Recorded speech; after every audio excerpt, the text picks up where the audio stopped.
नमस्कार दोस्तों आज फिर एक नई मोटिवेशनल कहानी के साथ। बिरले होते हैं वो लोग या अद्भुत होते हैं, कुछ ना कुछ दिव्य शक्ति उन लोगों के पास होती है जो जल्दी तरक्की कर लेते हैं। लेकिन फ्रेंड्स, जब हम सोच लेते हैं कि हमको तरक्की करनी है और हम टारगेट फिक्स कर लेते हैं, तो फिर चाहे कोई भी रुकावट आए, कितनी भी अड़चनें आए, हम लोग अपने कर्तव्य मार्ग पर निरंतर चलते रहते हैं, सही रहते हैं और अपनी मंजिल पाने की हम जिद करते हैं। और जिद्दी जो होता है वो एक दिन ज़रूर अपनी जिद में सफल होता है और मंजिल पाता है। मैंने एक छोटी सी पहले भी उसमें बताया था कि जीत भी ज़रूरी है जीतने के लिए, जीत भी बहुत ज़रूरी है मंजिल पाने के लिए। ऐसे ही शख्स की आज हम कहानी आप लोगों को सुना रहे हैं। दोस्तों, ये कहानी है या यह सक्सेस स्टोरी उन युवाओं के लिए बहुत इम्पोर्टेंट है। उन युवाओं के अंदर एक जान फूंक देने वाली कहानी है जो एक बार या दो बार फेल होने पर हार मान लेते हैं तथा मेहनत करना छोड़ देते हैं। साथियों, आज हम बात करते हैं उस शख्स की जो एक नहीं 13 बार 13 टाइम्स मतलब उसने असफलता देखी है। अब सोचिए कितना बार असफलता देखने के बाद उसने सक्सेस का स्वाद चखा होगा। हाँ दोस्तों, हम उस इंसान की बात करते हैं कि 13 बार असफल होने के बाद वो शख्स आईएएस है, इतने सम्मानित पद पर वो आसीन है और इतना बड़ा एग्ज़ाम उन्होंने क्रैक किया।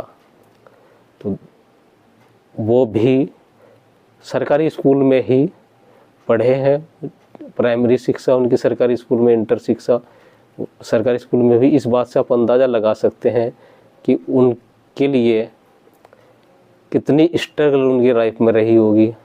बात कहते हैं अगर उनके 10th के एग्ज़ाम की बात पहले करेंगे। 10th में उनकी 3rd डिवीज़न थी, यानी कि उनके 44 पॉइंट समथिंग थे जो मार्क्स थे। ठीक है दोस्तों, उसके बाद उन्होंने इंटरमीडिएट पास की 2nd डिवीज़न में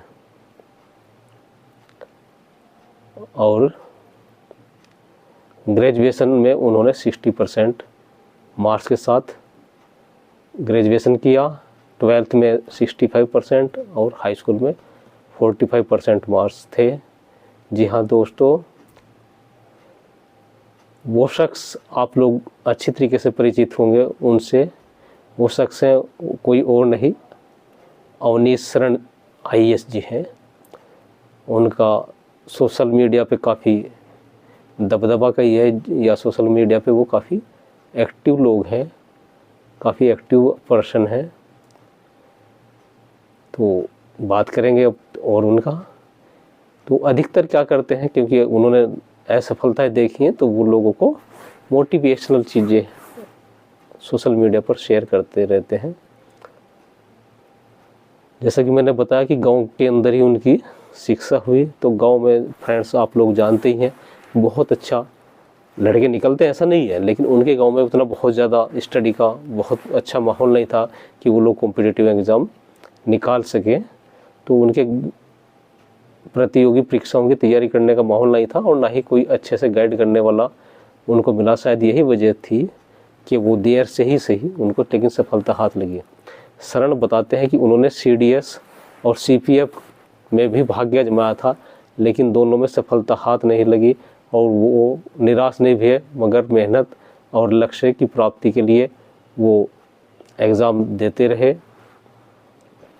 और फ्रेंड्स, उन्होंने राज्य लोक सेवा आयोग यानी पीसीएस की परीक्षाएं दी। 10 से ज़्यादा बार वो इस एग्ज़ाम में बैठे, लेकिन एक बार भी उनकी प्रारंभिक परीक्षा भी पास नहीं हुई। प्रीलिमिनरी जो एग्ज़ाम होता है उसको भी क्वालिफाई नहीं कर पाए। अब देखो कि ऐसा आदमी जो प्रीलिमिनरी एग्ज़ाम भी क्वालिफाई नहीं कर पाया है, फिर भी उसको जिद थी, जुनून था आईएएस होने का। उन्होंने खुद को मोटिवेट किया और फिर लोक सेवा आयोग की तैयारी में लग गए। यूपीएससी के एग्ज़ाम की तैयारी उन्होंने करी। पहली बार वो इंटरव्यू तक नहीं पहुंच पाए थे, रिटर्न उन्होंने ज़रूर पास कर लिए थे, इंटरव्यू तक नहीं पहुंच पाए थे, लेकिन सन 2008 में दूसरे अटैम्प्ट में, सेकंड अटैम्प्ट में उन्होंने ऑल इंडिया 77 रैंक प्राप्त की। बहुत बड़ी बात होती है दोस्तों, 77 रैंक लाना अपने आप में बहुत बड़ी बात है। और फ्रेंड्स, अब वो झारखंड कैडर में IAS अधिकारी बन गए हैं। तो सभी लोगों से, जो बच्चे हमारे जल्दी परेशान हो जाते हैं या जो साथी जल्दी टेंशन में आ जाते हैं कि मेरी असफलताएं मेरे साथ चल रही हैं, सफलता कब मिलेगी, तो निराश मत होइए, समय लगता है। और कहते हैं ना कि मेहनत के बाद जो फल मिलता है उसका मज़ा या टेस्ट कुछ और होता है।